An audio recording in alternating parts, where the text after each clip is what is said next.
아픈 자가 일어나서 예수님께 수종을 들었다, 그런 말씀이 되겠습니다. 오늘 본문의 말씀은 마가복음 1장에 나옵니다. 마가복음은 16장까지 있는데 이 처음 부분이 상당히 힘있게 나가는 그런 모습을 우리 설교 뒤편에서 발견할 수 있을 것입니다. 베드로 집에서 행한 주님의 치유 사건입니다. 지금 베드로는 집을 떠나서 예수님과 같이 다니고 있는 중이고, 그 사이에 베드로의 집은 좀 말이 아니었겠죠.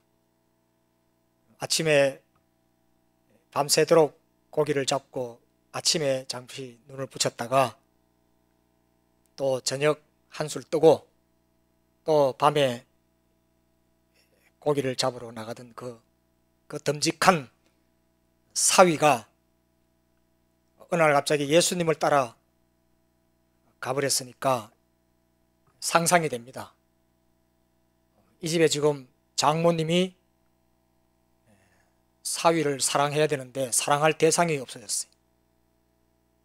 딸을 괜히 시집 보냈구나, 이렇게 생각이 들어서 열병이 났습니다.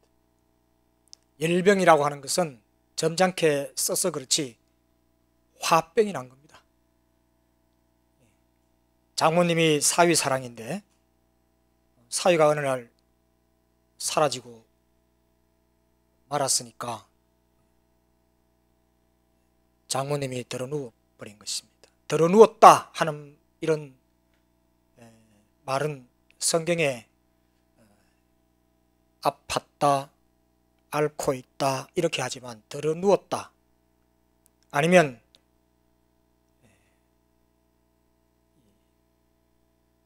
누워라고 하는 이 표현은 성경에 다른 데는 잘 안 나옵니다. 근데 오늘 읽은 말씀, 이 짧은 말씀 속에 여러 가지 이야기가 포함되어 있습니다. 오늘 그 말씀을 오늘 가정주일에 베드로의 집 그리고 베드로의 그 가족 이야기를 좀 드리면서 오늘 가정주일에 한번 제목으로 잡아보았습니다. 어린이에 대해서 이야기하려다가 오늘 또 어린이 다 모아야 되는데 또 그것도 좀 복잡한 것 같고, 다음 부모님 주일인데 그 맨날 하는 또 그런 의미의 설교를 또 좀 준비를 기도하는 마음으로 해보겠습니다만, 오늘 이 마가복음 1장에 나오는 집이라고 하는 개념 속에 가정을 한번 우리 생각하면서 주님이 도대체 어떻게 이 역사를 이제 시작하는가, 마가의 눈으로 보는 그 예수님의 첫 발자국을 오늘 한번 상상해 보도록 하십시다. 어쨌든 이 치유의 베드로의 그 장모님을 고친 이 병을 고친 치유는 능력 있는 예수 그리스도이시다, 그분이 하셨다 하는 겁니다. 그리고 여기는 다른 데는 대부분 베드로, 요한, 야고보 이 정도 이렇게 나오는데 여기는 형제 이름이 4명이 다 나와요.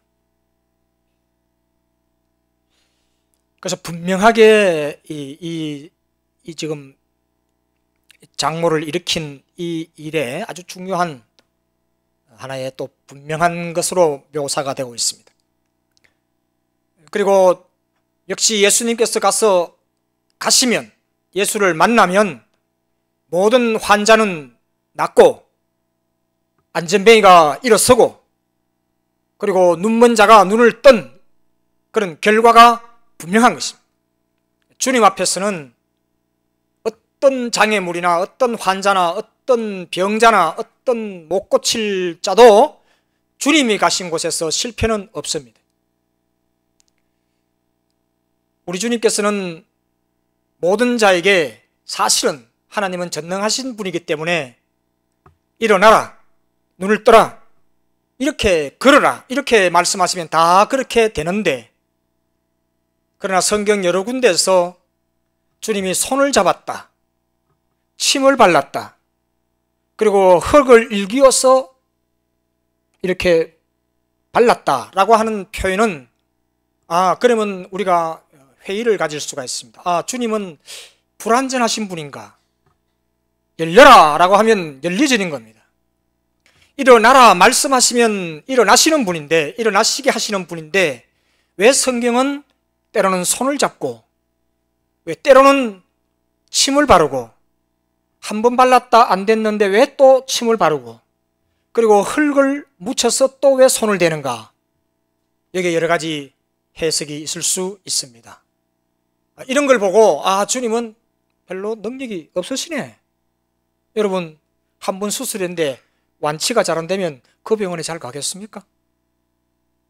말씀으로 역사하시는 주님께서 한 번 했다가 두 번 했다가 세 번 했다고 그러면 저를 갖고 노십니까?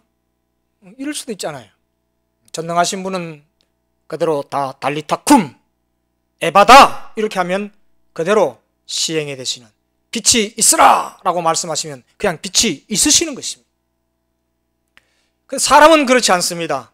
사람은 주님께서 흙을 빚어 생명을 넣으셨다. 사람이 있으라 라고 말씀하시지 않았어요. 이것은 어떻게 보면 해석하기 나름이지만, 주님께서 손을 만지시거나 그를 손을 잡아 일으키시는 그런 사건들은 그렇게 저분은 능력이 없어서 가 아니라 좀 더 친밀하시고, 좀 더 뜻이 있으시고, 그리고 좀 더 아끼시는 그러한 터치가 있었다, 이렇게 해석할 수밖에 없는 것이고, 그런 점으로 우리는 그 말씀을 우리가 읽어야 될 것입니다. 환자는 나았고, 그리고 나중에 결론적으로 주님께 수종을 들었다. 주님은 우리를 부르셨습니다. 우리가 부르셨고 우리가 여기서 고침받고 새로워지면 우리는 건강해졌어, 놀러가자, 그게 아니에요. 그래가지고 또 어디 하나 부서지면 천부여 어지없어서 이렇게 오는 연약한 우리들이지만, 그러나 우리는 수종을 들어야 돼요. 주님께 수종을, 교회에 헌신을 하고 나가서 주님을 전하고, 그것이 우리의 소명이고 사명이라 하는 것입니다. 그리고 그 뒤에 이 말씀 마가복음 1장, 여기서 이 사건이 있고 주님의 말씀과 주님의 권능과 주님의 소문은 더 확대되고 확대되고 확대되었다 하는 것이 마가복음 전체의 하나의 틀을 잡아보면 그런 것이고, 1장의 오늘 어떻게 보면 베드로의 장모님이 일어났다, 그리고 수종을 들었다 하는 것은 모든 백성들이 그렇게 거쳐야 하는 하나의 과정의 하나의 앞에 있는 부분의 말씀이다, 이렇게 말씀을 드립니다. 오늘 조금 말씀을 더 이렇게 나누어서 말씀을 드리겠습니다. 회당에서 나와, 이렇게 되어 있습니다. 29절, 회당에서 나와. 이 말, 성경은 하나하나 이렇게 집어보면 그의 뜻과 의미가 있습니다. 회당에서 나와. 저번에 한 말씀을 드렸습니다. 예수님께서 예루살렘 성전에서 나와야 되시는 분인데 평생에 한 번 성전으로 들어가셨습니다, 혼자. 어릴 때 성전에 들어간 것은 어떻게 보면 부모님을 그냥 업혀서 따라갔을 뿐인데, 주님께서는 원래 성전에서 나오시는 분입니다. 그와 같이 우리 예수님께서 회당에서 나와 라고 하는 말씀은 맞습니다. 주님은 회당에서 나오셔야 할 분입니다. 나와서 사람을 만나고 약한 자를 만나고 우리를 만나시는 겁니다. 그래서 주님은, 주님이 계시는 곳은 교회요, 물론 교회 외에 무소부재하게 계시지만은 그러나 우리 주님은 늘 마음이나 뜻이나 그 육신이 늘 몸된 제단에 있어야 되는 것입니다.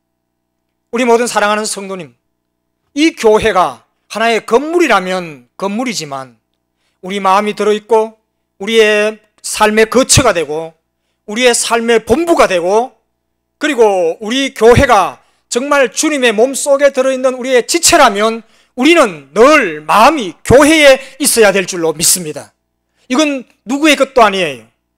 주님이 계시는 곳이고 우리 주님과 연합된 우리 모든 자가 이 교회를 사랑하고 아끼고 세워나가야 되는 줄로 믿습니다. 그러므로 우리는 집에서 교회를 오는 것이 아니고 사실은 우리 모두가 교회에서 나가야 되는 사람이에요. 목사만 출근하고 퇴근하는 그런 어떤 사무적인 것이 아니라 우리는 비록 우리 집에 살다 할지라도 우리 모두는, 우리가 몸된 교회를 세웠는 우리 모두는 이 교회에 몸담고 있고 주님과 붙어 있어야 될 줄로 믿습니다. 주님도 회당에서 나와, 그러나 이 죄악된 모든 인간들이 그들을 다 차지했기 때문에 주님은 성전에서 나오지 못하고 평생에 한 번 성전으로 들어가다가 거기서 잡혀 죽으신 것입니다. 그런 것입니다. 자, 어쨌든 오늘 성전의 회당에서 나와라고 하는 이 말씀은 귀한 하나의 주님의 말씀의 전주곡이 되고 마가복음 1장부터 이렇게 말씀하고 계십니다. 지속적으로 우리 주님은 활동하고 계신다.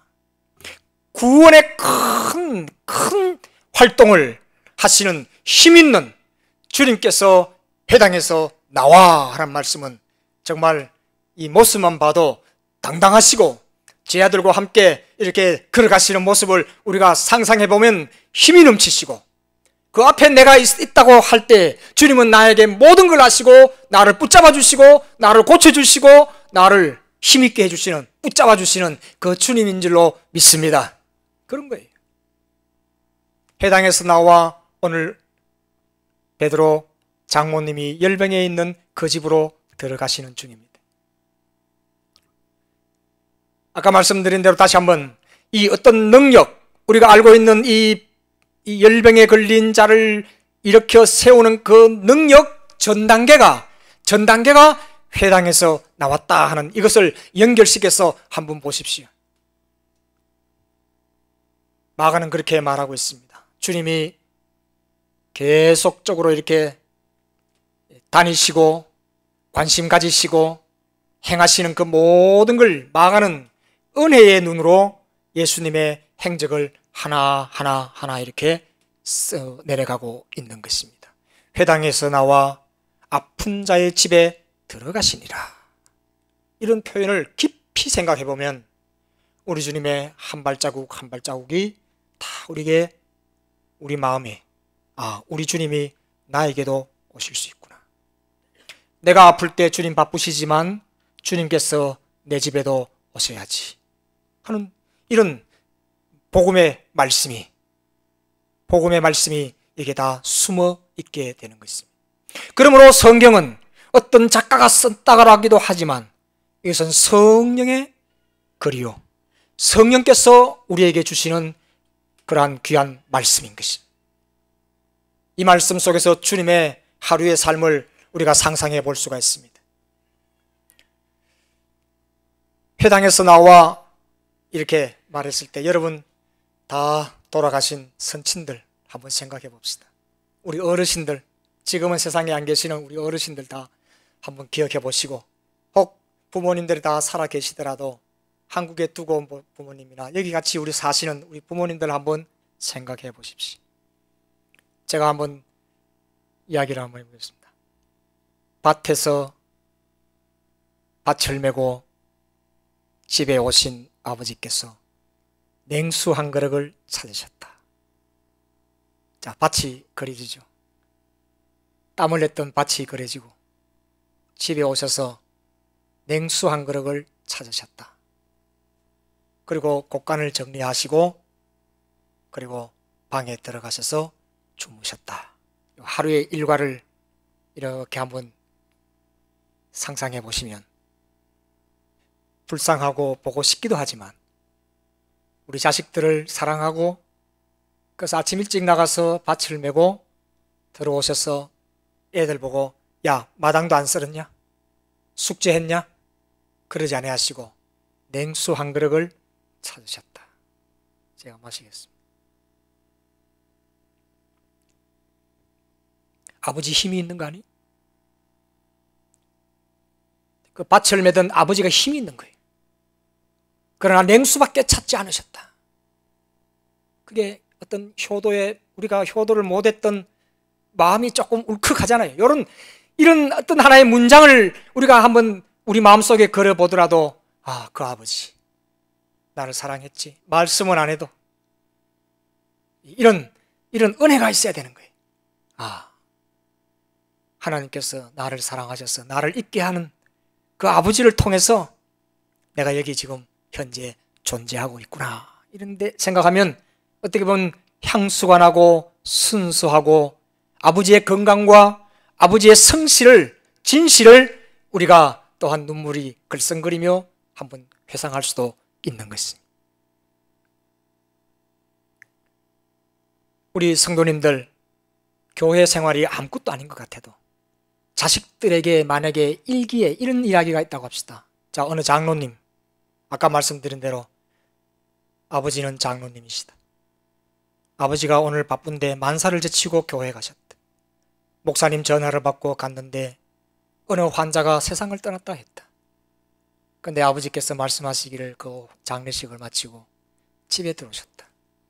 자식이 그 일기장에 아버지의 행한 일을 한번 썼다고, 아버지 이야기를 듣고 썼다면, 그리고 아버지가 그 자식의 그렇게 썼는 일기장을 봤다면 아버지는 새삼스러울 겁니다. 예수 믿는 게 뭔가. 만약에 자식이 그런 종교적인 남을 위한 헌신의 발자국이 없다면 아버지는 돈 많아라 라고 일기장에 썼다면 아버지는 충격을 받을 것입니다. 그렇습니다. 우리의 믿음 생활, 우리의 한 발자국 한 발자국, 우리 마가는 예수께서 회당에 나와 열병으로 앓고 있는 베드로의 장모의 집에 갔어요. 이렇게 성경은 기록하고 있는 것입니다. 제가 우리 교단에, 한국에 있는 교단에 제주도에 그 성례교회라고 하는 교회가 있습니다. 아마 성 안에 있다고 성례교회인데, 거기에 목회 처음 하신 목사님이 이기풍 목사님이에요. 이기풍 목사님 들어보셨죠? 이름도 당당한 이기풍. 평양 깡패입니다.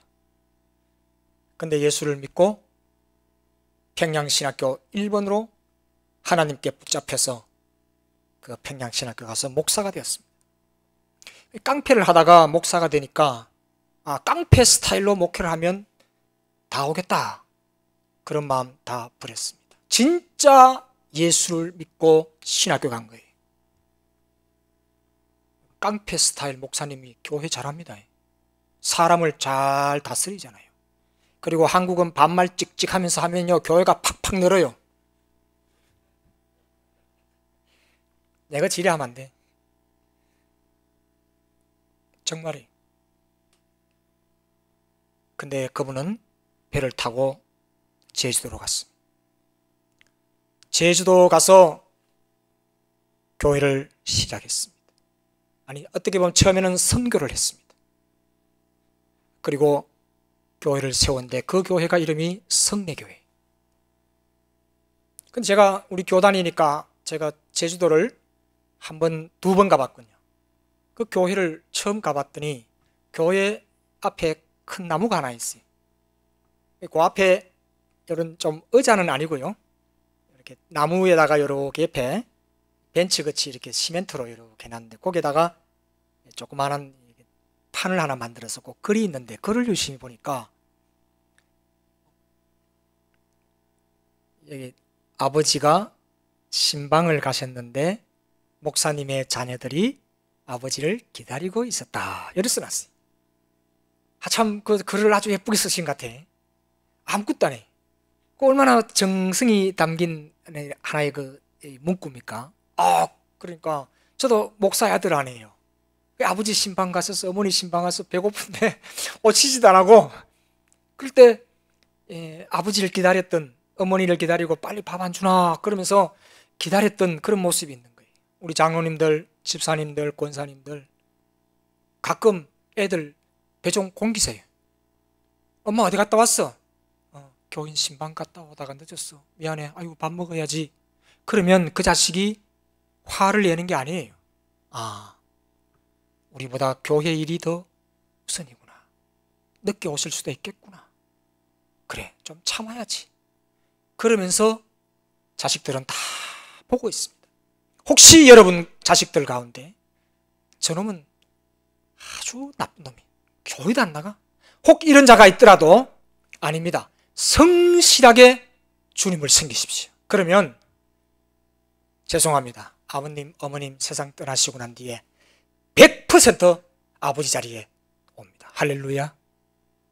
흘려놓은 흔적, 흘려놓은 은혜의 자리, 믿음의 자리, 그것이만 있으면 돼요. 우리 아버지는 주의를 철저하게 지킨다. 그거 하나만 남겨놓고 가셔도 자식들은 그거 다 압니다. 다 알아요. 회당에서 나와 그렇게 곧장 시몬의 집에 들어가셨다. 집이라고 하는 이 말 아주 중요합니다. 집, 마가복음에서는 이 집 이야기가만 나오면 꼭 따라 나오는 게 있어요. 집이라고 하는 게 나오는데 언제나 주님의 제자들과 함께 있는 집 이야기가 나오면 거기는 어떻게 보면 대화의 장소예요. 그런데 마가복음 7장 17절 보시면 무리를 떠나 집으로 들어갔으니 제자들이 그 비유를 묻자온대. 다시 한번 말씀드리겠습니다. 무리를 떠나 집으로 들어갔으니, 예수님과 제자들이 집으로 들어갔으니 제자들이 그 비유를 묻자온대. 마가복음에는 반드시 그렇게 되어 있어요. 집이라고 하는 말 나오면 마지막 꼭 예수님께 묻자온대. 이게 두 개가 같이 나와요. 마가복음 9장 28절. 집에 들어갔으니 제자들이 조용히 묻자온대. 여러분, 묻는다는 게 얼마나 당하는 사람에게 좋은 줄 아십니까? 여러분, 자식들에게 자꾸 물으세요. 시키지 말고 물으세요. 묻는 게 얼마나 그 사람에게 자기의 프라이드를 올려주는 줄 아십니까? 자식들이 여러분에게 어떻게 아빠 이거 어떻게 해? 아빠 이거 어떻게 해? 하면 아버지가 돌아서가지고 이것도 뭐하냐? 그러면서도 기분 좋습니다. 하나도 안 웃으시네. 그런 적이 없는가 봐. 엄마 이거 어떻게 하지? 그러면 엄마는 굉장히 기분이 좋아요. 물어요. 물으라고. 예수님께 기도하는 게 예수님께 묻는 거예요. 또 넘어가 봅시다. 9장 33절. 가브나움에 이르러 집에 계실세. 집에만 들어가면 제자들에게 물으시되, 예수님도 제자들에게 기분 좋게 물으시는 거예요. 서로 토론한 것이 뭐냐? 아유야, 아까 그 너들끼리 뭐 이야기하더니만 그게 뭔 이야기지? 묻는 거예요. 마가복음 10장 10절. 집에서 제자들이 다시 이 일을 물으니. 교회는 하나님의 집입니다. 서로 물으십시오. 꼭 묻는다고 해서 내가 창피한 게 아닙니다. 성경을 보고 물으세요. 성경을 읽고 성경에 질문을 하세요. 주님께서 답을 주십니다. 구하라, 찾으라, 물으라. 주님께서 다 주시고 열려주시고 그렇게 우리에게 모든 걸 그렇게 말씀하시지 않았습니까? 집이라고 하는 게 뭡니까? 교회의 집, 그리고 또한 우리가 사는 집, 이 집, 주님을 모신 우리 집, 이 집이 예수님과 대화하는 장소로 마가복음에는 이렇게 나오고 있는 것입니다. 그래서 예수님과 제자들의 이 집에서의 대화는 들어가서 묻고 답하고 아유 주님 이거 어떻게 되는 일입니까? 이렇게 집에만 들어가면 모여서 물을 때에 이 제자들과 주님의 힘이 거기에서 생산되는 거다. 그러므로 집이라고 하는 것은 우리가 사는 지붕 있고 시설이 좋은 집이라고 하는 것은 내 힘으로 세운 것이 아니라 여기에 부부와 가족이 있다면 이것은 마음먹기 다르습니다. 하나님이 계시는 곳이고 내가 여기서 하나님께 묻고 기도하는 집이다 라고 하면 더 유용하고 더 아름답고 더 힘이 나고 더 깨끗하고 더 좋은 장소와 집이 되는 줄로 믿습니다. 초막이나 빈들이나 초막이나 궁전이나 초막이나 주님이 계신 곳이 어디든 뭐라고요? 천국.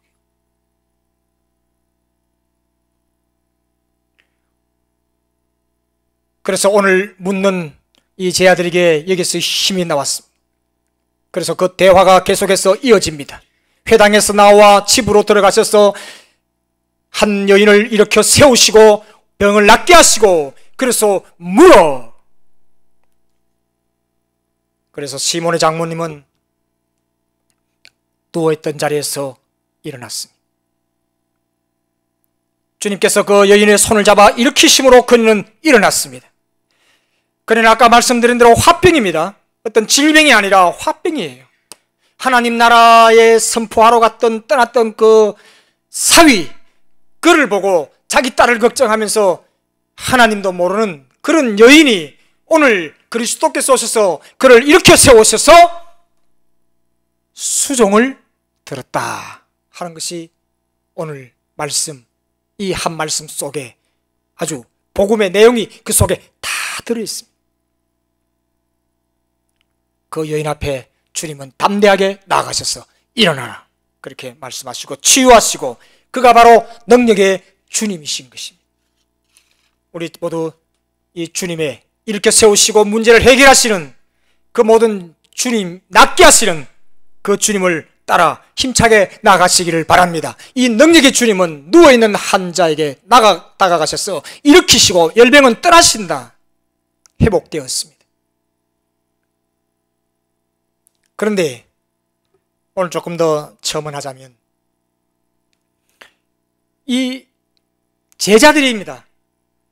조금 더 뒤에 첨언하면 이 제자들은 끝까지 이러한 주님의 심에도 불구하고 믿었다가 떨어졌다가 믿었다가 떨어졌다가 강했다가 약했다가 맞습니다. 그게 우리입니다. 육신이 약합니다. 믿음도 약합니다. 그러므로 우리에게 주님께 간구해야 될 것은 우리에게 힘을 주십시오. 믿음을 주십시오. 그래서 부지런히 주님께 구하고 찾고 두드리는 여러분 되시기를 바랍니다. 주님 앞에 나와야 됩니다. 모든 자는 주님 앞에 나와야 됩니다. 그러면 회복이 됩니다. 예수 앞에 나오면 모든 죄 사하고 주의 품에 안기어 편히 쉬리라. 예수 앞에 나오면 은총을 받으며 마음의 기쁨 넘치어 감사하리라.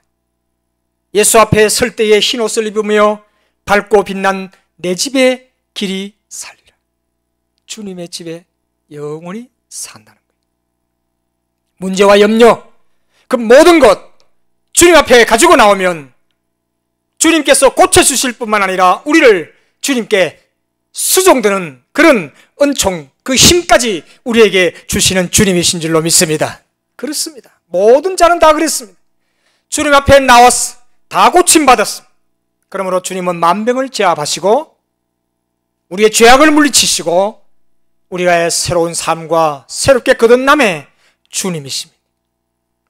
이 기적은 마가복음 1장에 나오는 이 기적은 16장까지 가는 이 마가복음의 그저 전반전일 뿐입니다. 우리가 다 압니다. 주님께서 이 능력으로, 이 힘으로 제 아들과 함께 어떤 일을 행하셨냐. 그럼에도 불구하고 사람은 약합니다.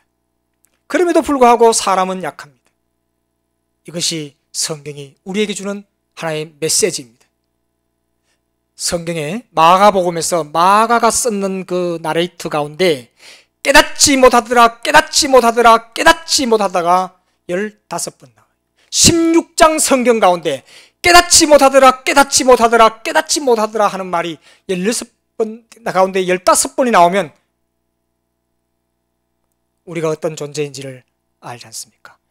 기적을 보고 기적을 봤지만 제 아들은 깨닫지 못하더라, 깨닫지 못하더라, 깨닫지 못하더라. 그렇습니다. 그 깨닫지 못한 자들은 저 제자가 아니고 이 제자입니다. 우리가 그의 인간입니다. 우리가 사는 한번 은혜를 받으면 정말 집까지 다 팔아서 주님께 드리고 싶을 정도이지만 돌아서면 깨닫지 못하더라. 마가가 우리에게 주는 메시지입니다. 깨닫지 못하더라, 깨닫지 못하더라, 깨닫지 못. 언제? 하루에 해만 지면 마가복음은 저물 때에 하는 말이 많이 나옵니다. 저물 때에 반드시 깨닫지 못하더라, 깨닫지 못하더라, 깨닫지 못하더라. 성경은 이렇게 우리 마음을 어떻게 그렇게 잘 아는지. 그렇습니다. 저물 때 기도하시고, 낭망할 때 기도하시고, 주님이 나를 왜 이렇게 합니까? 원망스러울 때 기도하시고, 과거에 그 믿었던 그 힘으로 우리가 나태할 때 깨달아 주님께 충성하시는 여러분 되시기를 주님으로 축원합니다.